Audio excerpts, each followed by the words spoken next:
है मेंबरान की संख्या बढ़ाएं।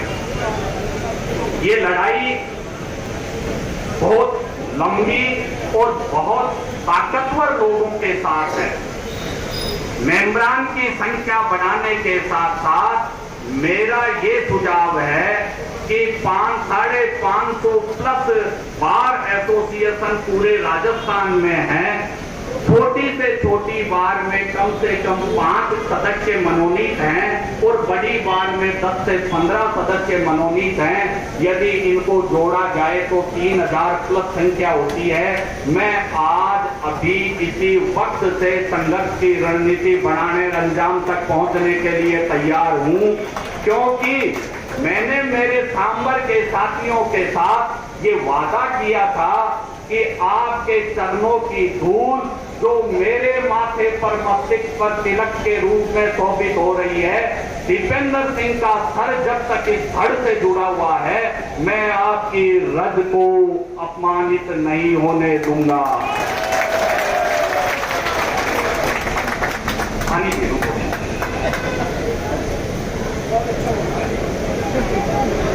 थोड़ा सा बोलने का इजाजत मिल गई तो अब थोड़ा बोलना है।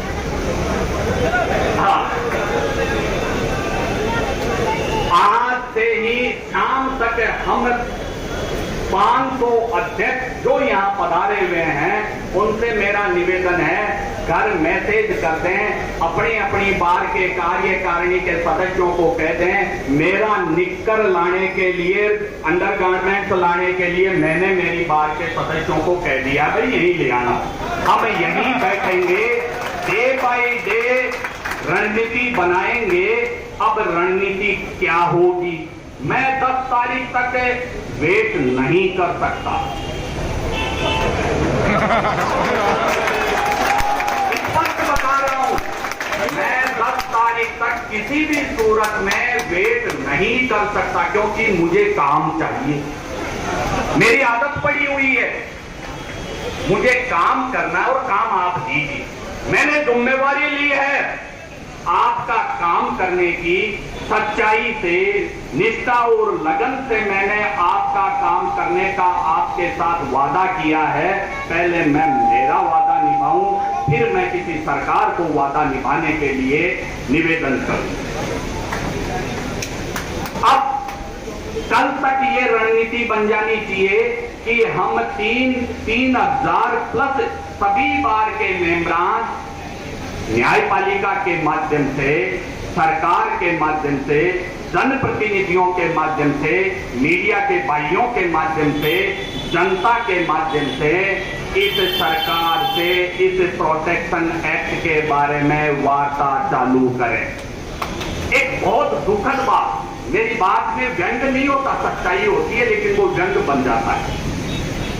हमारी कार्यकारिणी के कुछ सदस्यों का एक सुंदर सा फोटो व्हाट्सएप पर मैंने भी देखा, जिसमें सीएम साहब बैठे थे और कार्यकारिणी के सदस्य बैठे थे। आपका फोटो बहुत सुंदर है, लेकिन उन कार्यकारिणी के सदस्यों के साथ हमारी वो कार्यकारिणी के सदस्यों के द्वारा सीएम साहब के साथ इस आंदोलन के बाबत क्या प्रश्न रखे गए और सीएम साहब ने उन प्रश्नों के क्या जवाब दिए, स्पष्ट आना चाहिए। मैं मर भी सकता हूं, मार भी सकता हूं, लेकिन मैं स्वाभिमान खो के अपने आप को जिंदा नहीं रख सकता। आप सब ये कह रहे हैं कि हमने रजिस्ट्री नहीं होने दी, राजस्व का नुकसान कर दिया। मेरा आपसे निवेदन है, इन सफेद हाथियों के निवाले को बंद कीजिए, सिविल लाइन को घेरिए। आप कौन सी विधानसभा को घेरेंगे?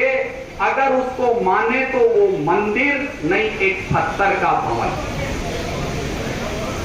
आप इतने सक्षम हैं, सिविल लाइन के चारों तरफ सभी बार के पदाधिकारी सबसे पहले अपना दायित्व समझकर कैसा बोलेंगे, या तो बंद कर दो या बोलेंगे, क्योंकि मेरे पास समय को मैंने इजाजत, अगर सदन कहेगा बोलूंगा और सदन बिठा देगा नहीं। दीपेंद्र सिंह को बीच में कोई टोकेगा नहीं। मेरे पास समय है, आंदोलन है और आंदोलन में मेरे पास कोई काम नहीं।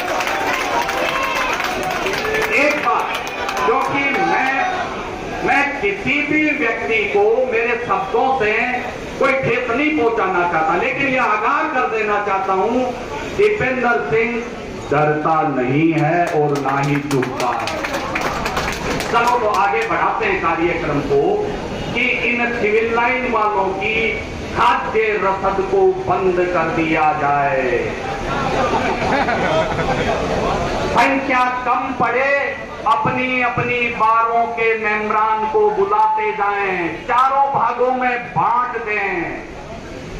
संख्या और कम पड़े, अपनी अपनी बार के जो सीनियर और बुद्धिजीवी सदस्य हैं आह्वान करें, सिविल लाइन को घेर लें। और संख्या कम पड़े, मेरे बच्चे, पत्नी, माता पिता को मैं साथ लाऊंगा, आप भी लाइए।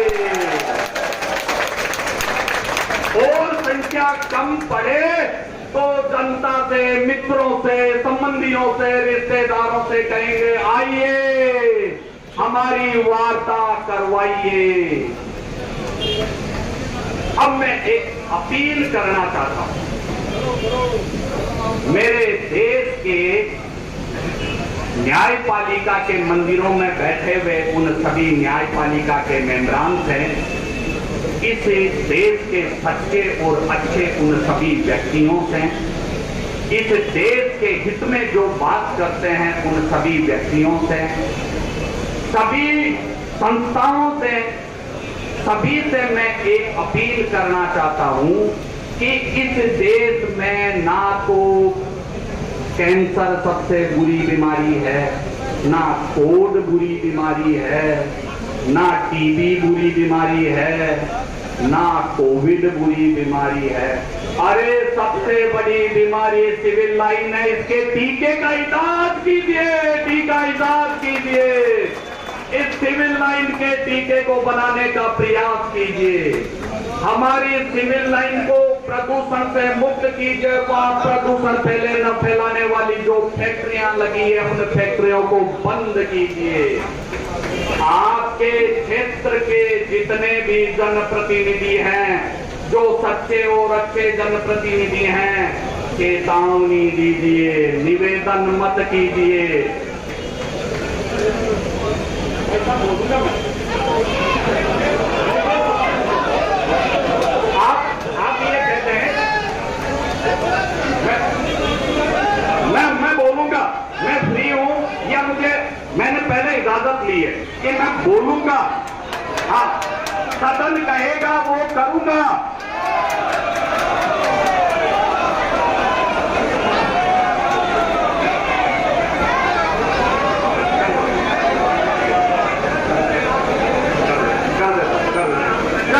कर देता हूं।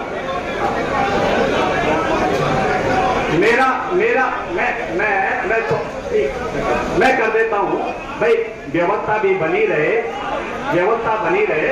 हाँ, व्यवस्था बनी रहे। मैं संक्षिप्त में दो बातें और कहना चाहता हूं कि स्क्रिप्ट सरकार की है, पिक्चर हम बनाएंगे। और जिस डायलॉग के बिना कोई पिक्चर बनी तो वो इन सिविल लाइन वालों को भाती नहीं, और डायलॉग की कोई रिट हाई कोर्ट में आती नहीं। एक बार पुनः आप सभी को धन्यवाद। समय का अभाव के कारण मुझे रोका गया, खैर कोई बात नहीं।